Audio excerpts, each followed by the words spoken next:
আগামী ৩০০ বছরের মধ্যেই বিলুপ্ত হতে চলেছে বনগাঁর মানচিত্র তথা পশ্চিমবঙ্গের গুরুত্বপূর্ণ স্থলজীবন।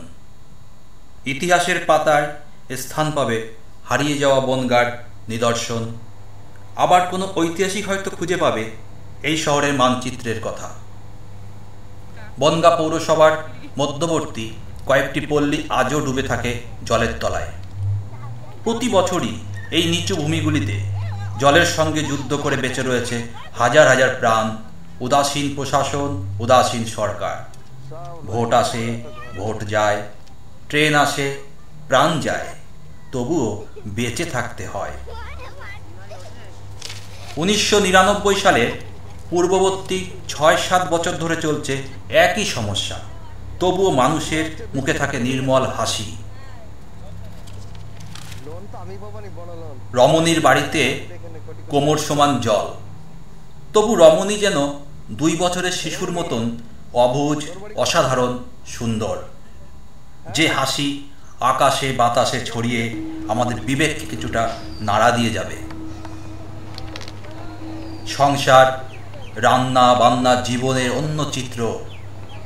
এরা দল বেঁধে যায় ভোট দিতে, গণতন্ত্রকে সজাগ করতে, বাঁচিয়ে রাখতে। নির্মল হাসি যেন তাদের মলিন করে আগামী প্রজন্মকে।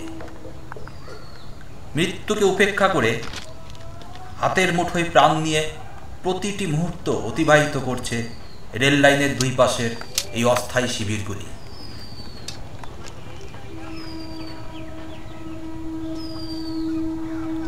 একদিকে ভ্যাপসা গরম, অন্যদিকে রেল লাইনের উত্তাপ, তার সঙ্গে জীবন যুদ্ধ।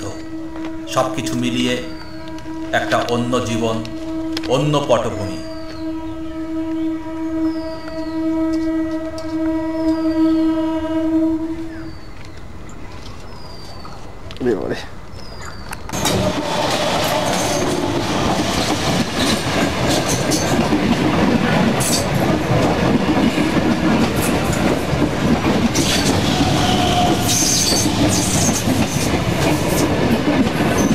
প্রতিটি মুহূর্ত সজাগ থাকতে হয়, মৃত্যুকে উপেক্ষা করে বেঁচে থাকার তাগিদে। চারিদিকে শুধু জল আর জল। গ্রামগুলিতে এখন আর কোনো মানুষ নেই বললেই চলে। দেখা যায় না একটি মুখ, একটি মুখের ছবি। গবাদি পশু এবং গবাদি মানুষ একই সঙ্গে একই গোয়ালে অবস্থান করে এখন। কিছুটা হলেও মনুষ্যত্ব বিনষ্ট হওয়া ছাড়া উপায় থাকে না। কেন যেন সব উপেক্ষা করে যায়। জীবন সংগ্রাম, রেল লাইনের উপর দিয়ে চলছে ভ্যান রিক্সা। গোলকনগর 11 নম্বর ওয়ার্ড।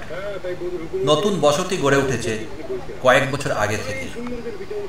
বন্যার জল স্থির হয়ে থাকে এখানে 2-3 মাস।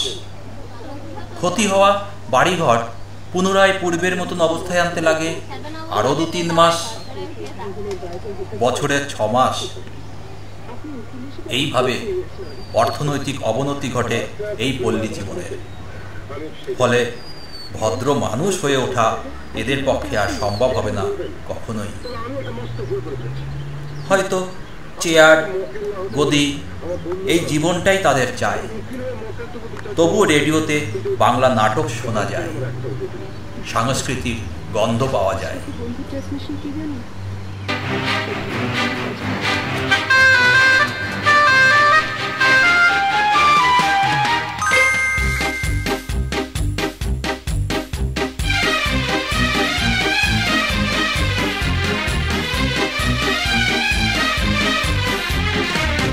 শেষে রাত্রি আসে, সূর্য হাসে ফের সকালে। আমরা সব খোদার খাসি, যাবই ফাঁসি ভোটপুর রালে। দিন শেষে